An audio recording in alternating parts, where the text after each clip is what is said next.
Hey everyone, Richard Tubb here, and I'm joined today by Tim Swainson of Kemp Technologies.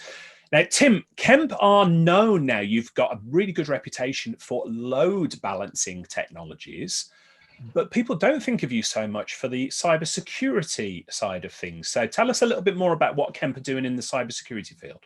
Yeah, definitely. And it's technology that we've had for quite some time. To be identified as an application delivery controller, the new phrase for load balancing, again, still not so new, but application delivery control needs to have a level of security in place. And we do that with some really key offerings, reverse proxy being one of those. We also then build in features where we support authentication, encryption, single sign-on, along with geographical load balancing and web application firewalling, or WAF for short. So WAF, I'm intrigued by, and I've heard a number of MSPs recently. They've said they've been going, especially for deals with compliance aspects and things like that. And people have asked them, "Do you have a WAF?" And they've said, "Yeah, of course we do." And then they've said to me, "What's a WAF?" Tim, what is a WAF? Yeah, that's usually the question and how it all begins. It's a web application firewall, and it's looking at a different layer of protection to the firewalls that we've been familiar with for many years, which is the network layer. Okay, so when it comes to web application firewalling, we're actually looking at the layer 7, how that application is performing. And the real key benefit that web application firewall is going to provide, along with its regular updates and its ability to meet the OWASP top 10 requirements, we're able to look at vulnerabilities that there may be within applications and put a wrapper around them so those vulnerabilities can't be interrogated by hackers. And it's really there to give that extra layer of protection of applications and servers and workloads when they're now in a different location, be that cloud or hosted. Got it. So obviously many people are already familiar with firewalls, keeping the bad guys out. How would you differentiate the difference between a web application firewall and a traditional firewall? Yeah, it's going to be its visibility. The traditional firewalls, probably physical, that we've used over the years, are going to be looking at traffic that's to and fro on the different ports to connect to the environment and the way in which the users are trying to access what they're trying to do. But when we now move that to something that's in a different location, possibly, or in a location and way in which that's transferring differently at layer 7, it's a different connection, a different language, and you need different levels of capability to be able to look for those challenges that you may see within there that unfortunately go beyond most of the traditional firewalls that companies have been used to.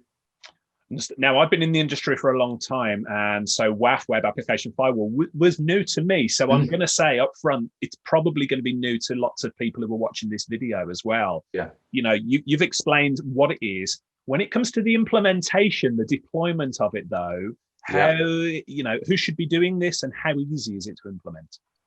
If you've got familiarity with firewall rules already, then this isn't going to be too far from what you already know.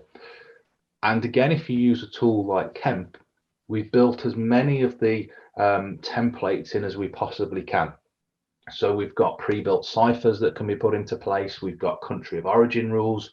We bring in the regular updates from the likes of TrustWave to make sure that we're meeting the highest level of protection that is required. And once you've built that rule and you've seen how you can follow the steps that we've built into our load balancing tool, because that's where it's going to be housed and that's where it's going to live, you can build your rules, set them to run, and leave them to make sure you've got the level of protection. And if you want to see that in more detail, we've got many demonstration videos to show you how to use them. Fantastic. I guess the question should be next, who is this an opportunity for? So I'm speaking to lots of managed service providers, lots of solution providers out there that are now focusing on security, compliance, penetration testing, auditing, those types of things. Is this going to be a good fit for them?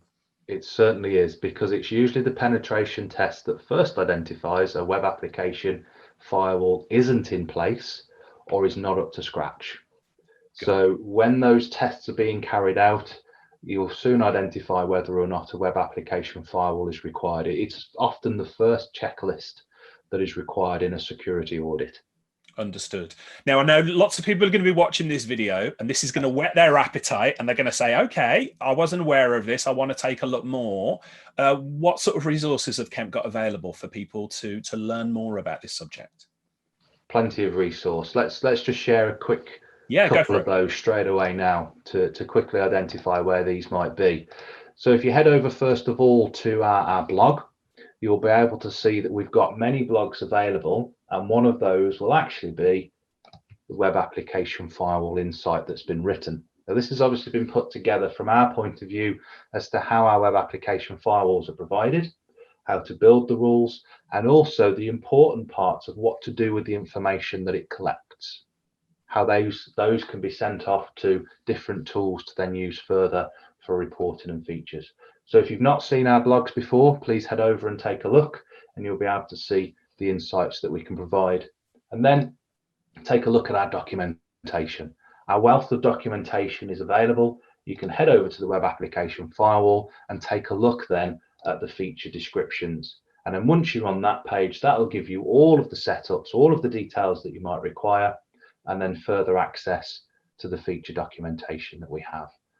All of that information is available to access to anybody. And we also have on its way another video that Sid Bloodsore's putting together, is actually showing step by step how to build a web application firewall within a load balancer. That'll be with us very soon. Magnificent. You are doing a bang up job as a company of just sort of sharing this information, making it easy for partners to get on board. So kudos for that. Tim, if anybody wants to reach out to you and continue the conversation, how can they do so? They can contact me on the details that you'll be sharing with them. I'm happy to have a phone call, the good old-fashioned phone, a Teams video, and always happy to receive an email for anybody that's got any questions. Marvelous. Tim, thanks for your time. And yours. Thank you. Cheers.